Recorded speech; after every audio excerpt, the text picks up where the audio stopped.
I never take shortcuts. In general, I'm a very positive, and I just like, if I feel like I want to go for it, I go for it. So I think that helped me. I think sometimes it just helps to just do it, right? So usually I don't look at what I can't do. I will look at what I can do, and I also like to take things in bit by bit.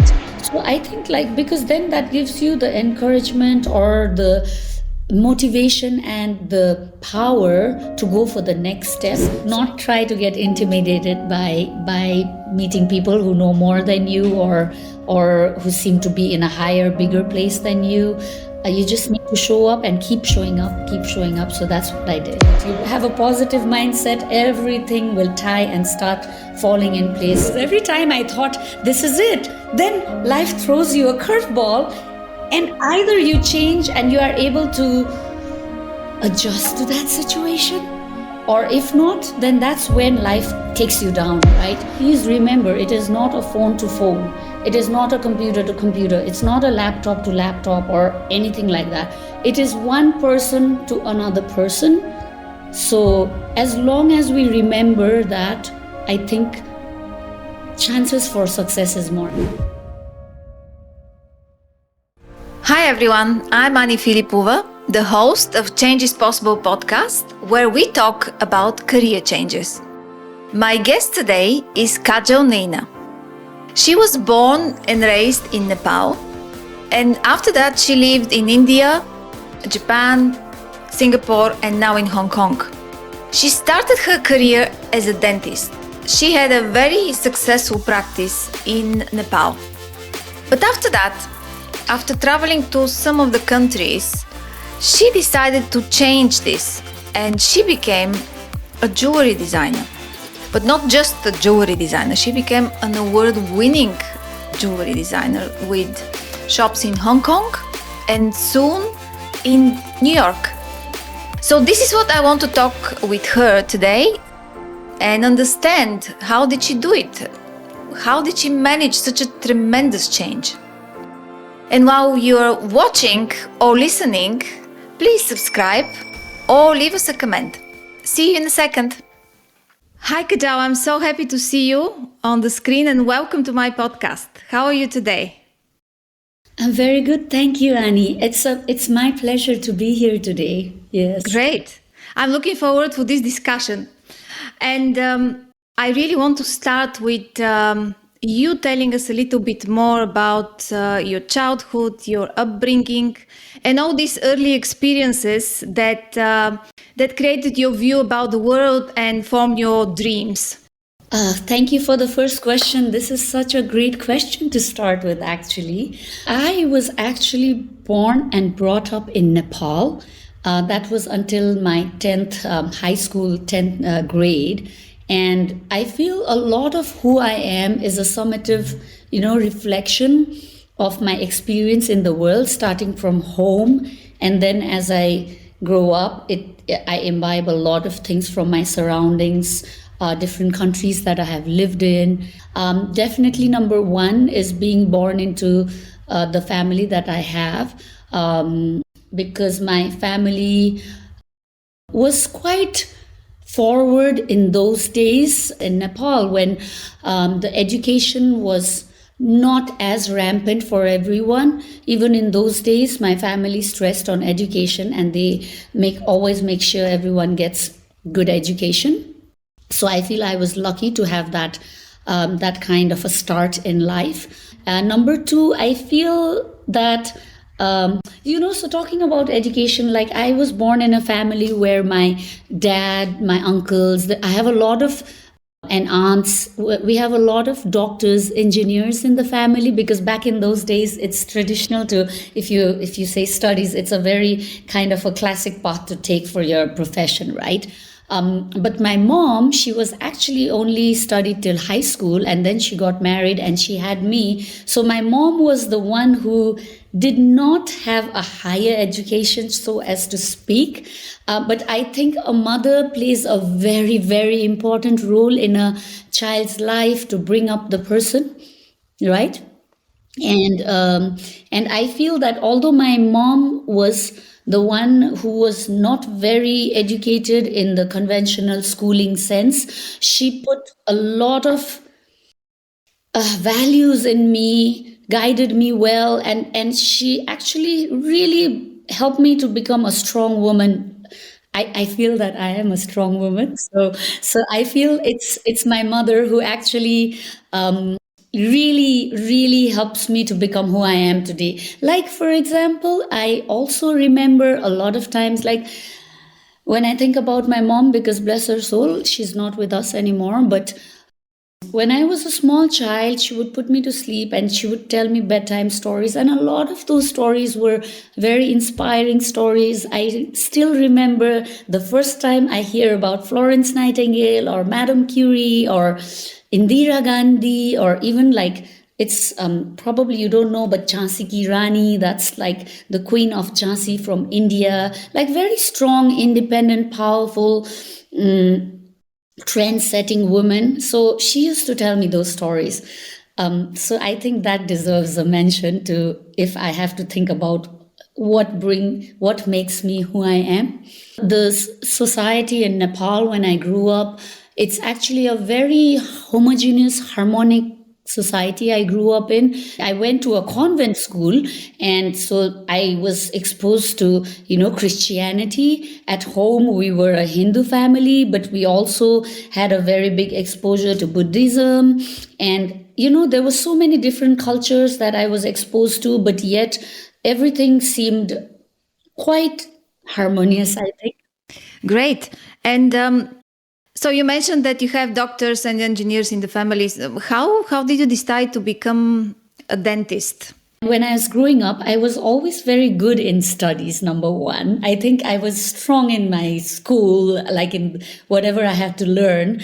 And like I said, I have a lot of doctors and engineers in my family, in my dad and all aunts and uncles.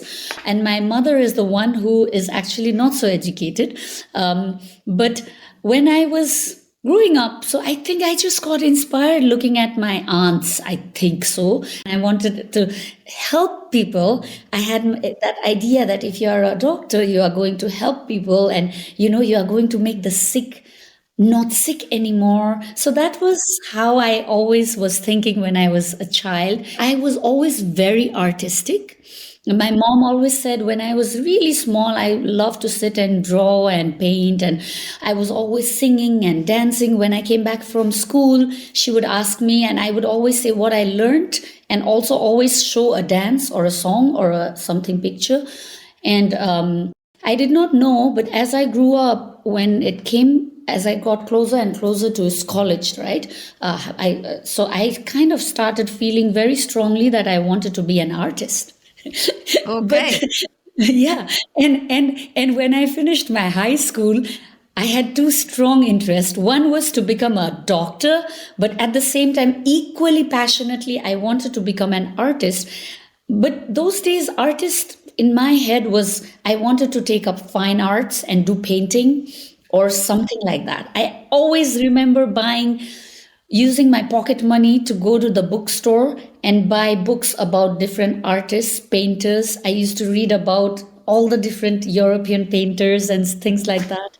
So it was that. But in the end, when it came time to decide, my family was also quite insistent and tried to show me that, a doctor's life is easier, better than an artist's life. And my mom just keep on pushing me. So in the end, I thought it's fair because I always wanted to be a doctor, although at that point I was quite confused. And when I went to the dentist, I went to my dentist for some dental treatment after my 12th exams. And she said, oh, dentistry is art and science. So it involves both. Like if you go for medical MBBS, like pure doctor, it's a lot of science. But dentistry, you really need to make sure there is no problem, there is no disease, and they look good. So that's what motivated me to take dentistry, because I thought I can fulfill both my dreams. So you had a dentist practice in Nepal, right? Yes, I did. I did. So I went to India for my dental after that. I actually fought quite a bit for 1 year. I actually debated and discussed with my family that I want to be an artist. But finally, I realized and I decided to go for science. But once I was in dental school, I was actually very happy. I still thank my mom that she pushed me to do that. So I went to India for my high school and dentistry, and I finished and came back to Nepal, and I worked in Nepal for many years as a dentist, and I was very happy to be one, actually. Yes. I see. And so, from a dentist to a jewelry designer, what triggered that decision? Yes, so that was something that even I never thought was possible. So I had quite resigned and thought, okay, there goes my dream of being an artist. Now I'm a dentist and let me just focus and do something well, right? So I did not know I would get this second chance in life. So when I got married, and because my husband, of course, he was living in Japan at that time, and I moved to Japan, and then a few years we moved to Singapore. I tried to still continue my dentistry, but it becomes quite difficult for dentistry because every place has its own license. It's not a very flexible job, and there are a lot of things. So in the end, because for the family, I thought I have to make one decision, and I had the decision of also taking up other things. But I thought, if I can't do dentistry, let me go back to what I love to do, what I enjoy to do most, and that is art. But even until then, I did not know that it's going to be jewelry. I had so many options I saw open in front of me, all the doors open. I thought I can be an artist and go to painting and start painting. Although I never went formally to any artist school, I thought I could bake because I can create beautiful cakes. I even thought I could. There were so many things actually that I wanted to explore, and one of them was jewelry. I was thinking about a carpet designer. That was another one in my list. And then also it was my best friend who knew me very well who suggested jewelry. It was not in my head. So she knows me very well. So she said, Kajal, you really love your jewelry, because it's not like I wear big pieces. I've never been loud. But because she's a very good friend of mine, she told me, you are very passionate about your jewelry and you are very good in arts. So I think you should try your hand at jewelry. So she actually told me, she's still in Singapore. This was in Singapore. She's still living in Singapore. Then I thought, oh yes, that's a great idea. Why don't I try that? And I went for one short kind of like an introductory thing. And the first day itself, I knew I was where I have to be. It was just like I had arrived home. I just loved it. And after that, there was no turning back. I see. And what type of courses did you have to go through to become a jeweler? I'm the kind of person who has always done things. I never take shortcuts. I always try to do some homework. I try to make sure I get a good platform to whatever that I intend to do. There were only 2 schools in Singapore which allowed for jewelry designing, and I chose to go to JDMIS. I'm very happy I went there because I had a lot of encouragement and support from the school there also. The Dean Tanya was always supportive of me, and she always said, oh Kajal, you have such a good ideas. You should push further. She's the one who really encouraged me to take part in competitions because she thought that I have it in me. Otherwise, it's really great. I was there. Yes. So I went and I did jewelry designing diploma. So that's in part 1, and part 2, I also did a fine jewelry, but also a fashion jewelry diploma. So I did 2 diplomas. I decided to do fine jewelry and fashion jewelry because I wasn't sure of which is correct for me. What's my style? What do I really love? I love jewelry, but what do I want to create? And at that time, I thought it was good to explore both and see what I actually want to do. That's why I did both. And I think it has helped even if I become a fine jeweler, it helps to know about the fashion jewelry. And if I had taken fashion jewelry, I think it would help to know about the fine jewelry. And since you asked, I also did metal smithing, so I learned how to make my own jewelry, which I love to do. I really enjoyed it to make things from scratch. I just take a sheet of metal and some things and make it. I also did. I also learned how to do some other like fine clay courses. I also went to Thailand to learn how to make things because what was not available in Singapore, I wanted to learn more. So I went for some short courses to Thailand also, and I did that. So yeah, I took a lot of training. Although I knew that in the end, I'm only going to be designing, I wanted to know what it takes to make it. That's a great approach. Learn about the options and then choose the option that suits you the best. Yes. That's a great advice there for everybody who is listening. So you did quite a profound change of profession, right? And wow, you just shared that you went to courses, you studied the industry, etc. But there are other sides of you start a new business, right? You start designing jewelries, but then you have to have the sales skills, how to find clients, marketing skills. How did you learn all this? Because business is the skill that you have making something, but then you have to sell it, right? So how did you manage this? I have to say one thing first. That is, when I was growing up, like I told you, I have two interests. One is science and one is art, right? And in between is commerce or business. When we grew up, now it's very different, the structure of how you educate yourself. But when we were growing up, it was divided into commerce, science, arts. And between that, you go into different. I was very naive, and now I think I was very funny because I always said, I'm a person of art or I'm a person of science.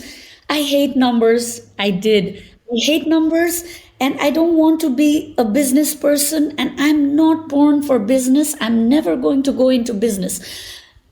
That was the naive person in me. I realize now, because whether it is art, whether it is science, whether it is commerce, everything is in the end tied to business. Now I was so happy to be an artist, but soon as I start my work as a jeweler, I realize I cannot run away from that. It's impossible. Even if I was a painter, I would still have to sell my painting, I guess. So I realized quite late in life, like, okay, I do need to be business savvy, and so although it's not my main interest or my passion, to keep doing my passion, which is to make jewelry, to create more jewelry, I do need to know the business.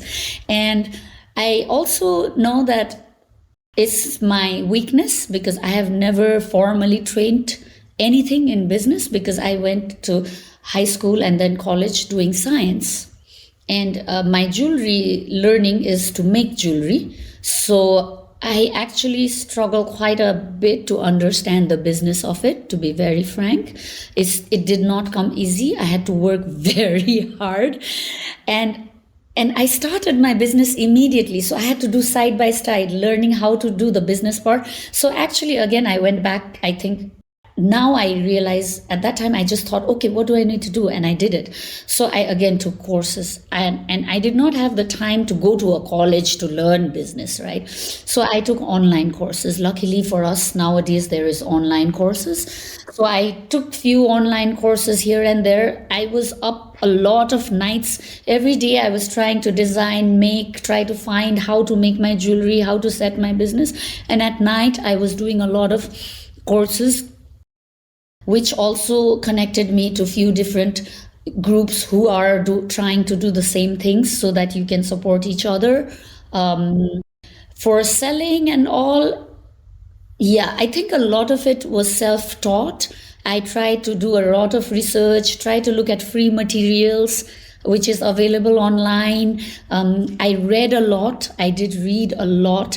And I also try to keep myself well versed with the industries. Yeah, basically, I just tried to use 24 hours in a day to try to bring myself up to date. So that was the things that I did, if I have to say it within a 1 to 3 minutes of answering you. Yeah, Yes. I can imagine. So that's I it. I think mean, all of us entrepreneurs will be going through the same in a way, exactly, right? exactly. Yeah. So there is no other way. You just have to learn, and there's sleepless night and a lot of work. So I know this. I mean, I interview so many people, and I haven't heard from anyone saying, "Oh, it was like overnight and happened." No, it's a lot of work, and you put a lot of efforts, and you see the results only sometime in the future. So from the side, it looks very easy. And it looks, oh, great, she's a designer. Now she sells everywhere, but nobody sees what is behind, right? So looking back, what do you think were your key challenges, the key challenges with setting up the business, with the new adventure, so to say, and how did you overcome them?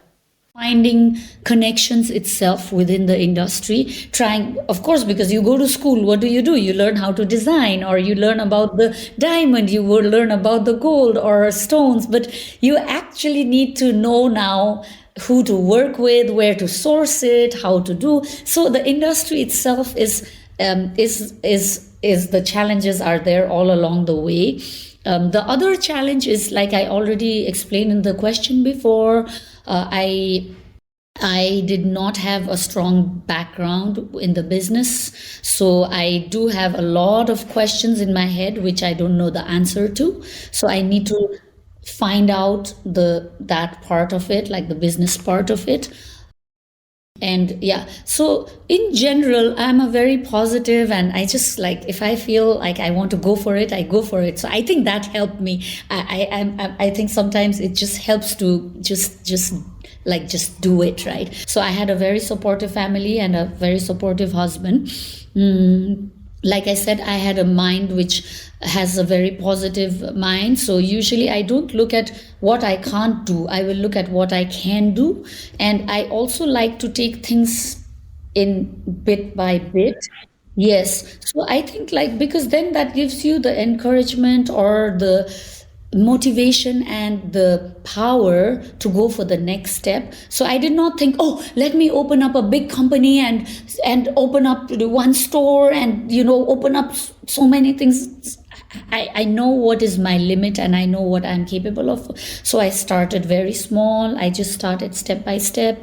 I went to a few different countries to find to learn more, to meet people, in the industry is not easy, but yeah, and just not try to get intimidated by meeting people who know more than you, or who seem to be in a higher, bigger place than you.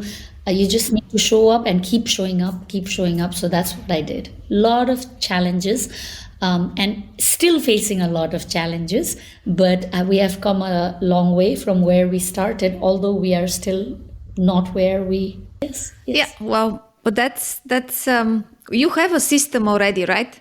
You have a great system, as you explained. You go step by step, you cover the ground, and then step again, cover the ground, step again. That's perfect. Yes. So I have no doubt you're going to shoot up. So you said that you're born and raised in Nepal, then you lived in India, Japan, Singapore, and now in Hong Kong. These are changes, and very big changes actually, because in every country you start your life from scratch, because you just move to this country, you don't know anyone, and you start from the beginning. So how do you, what is your system for moving from one country to another? I mean, how do you do that so it's less stressful? Number one is a positive mindset. That's the most important, no matter where or how you are. Positive mindset is, I think, very important. And I've been through a lot of ups and downs in life. But now I think about it. At that time, I don't know. But now I think about it. Definitely, I have had a very positive mindset.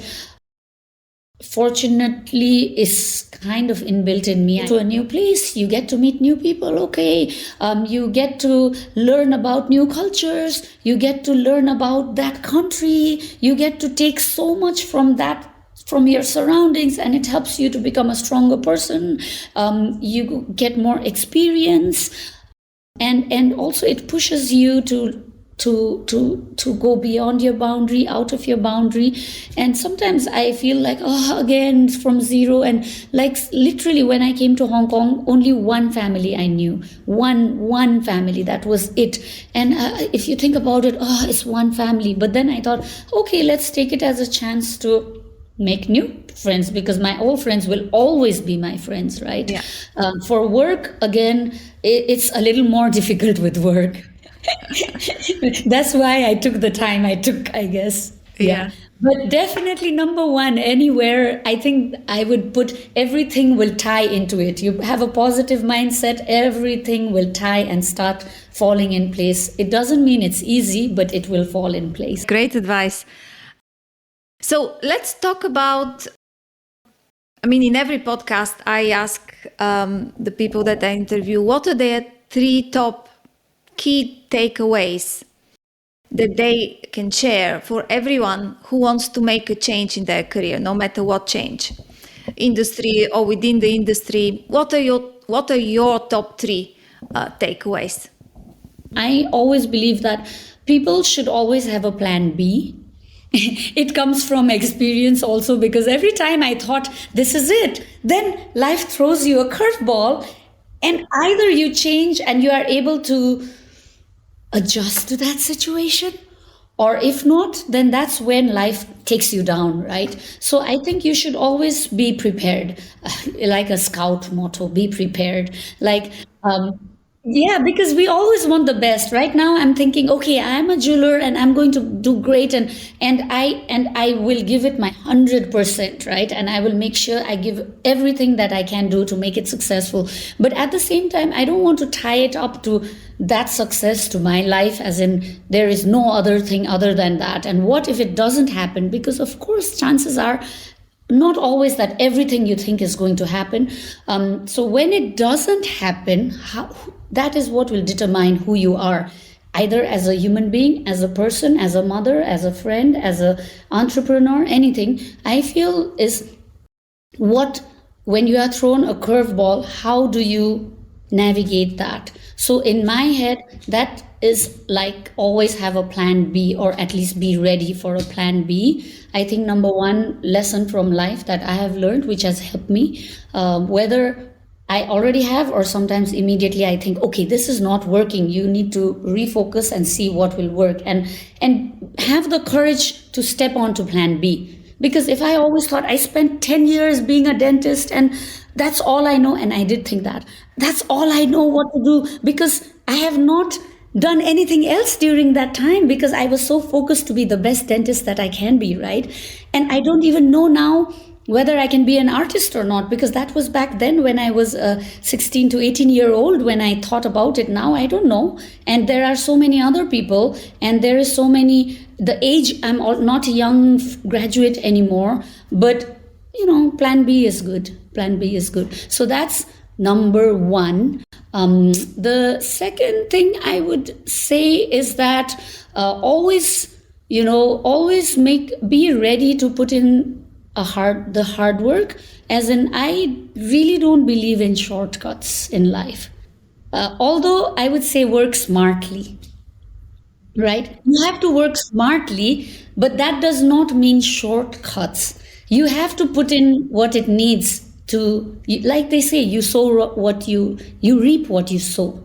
So if you don't put the work, you won't get the result, basically. And number three, it's whatever you are doing, it is person to person, a human being to human being. There, you cannot take away the human touch from anything. We have to put in the human touch in our work, even if it is friendship, it doesn't go one way. So business is the same. I would love to support people around me that I can support. And when I need support, I hope they also give back the support, right? Or even if it is a client, I want to give the best way that I can serve them. And I hope they will appreciate it and see that we try our best to be like, even for my team, I always tell them, although these days it is so much computerized, digitalized this world today. We hardly, even with my team, half the time I'm on the phone talking to them, right? I don't need to talk like this. Before, there's no phone, you always have to be in front of someone. Or you're at one computer, and then there's like, you are in another country and I'm here, and we are connected through. But I always tell everyone, please remember, it is not a phone to phone. It is not a computer to computer. It's not a laptop to laptop or anything like that. It is one person to another person. So as long as we remember that, I think chances for success is more. Well, Kajal, it was a really great conversation. Thank you so much for everything you shared with us. It's an amazing, very inspiring journey, and I wish you absolutely all the best. Thank you. Thank you. Thank you very much, Annie. Thanks for bringing me here to share my story. Yeah. Thank you. And thank you everyone who will be listening to this. Thank you for listening. I hope you enjoyed the episode today. Please remember to review, rate and subscribe when you have a chance. You can do that on your favorite podcast platform or go to our site, changeispossible.site. Thank you once again and have a great day.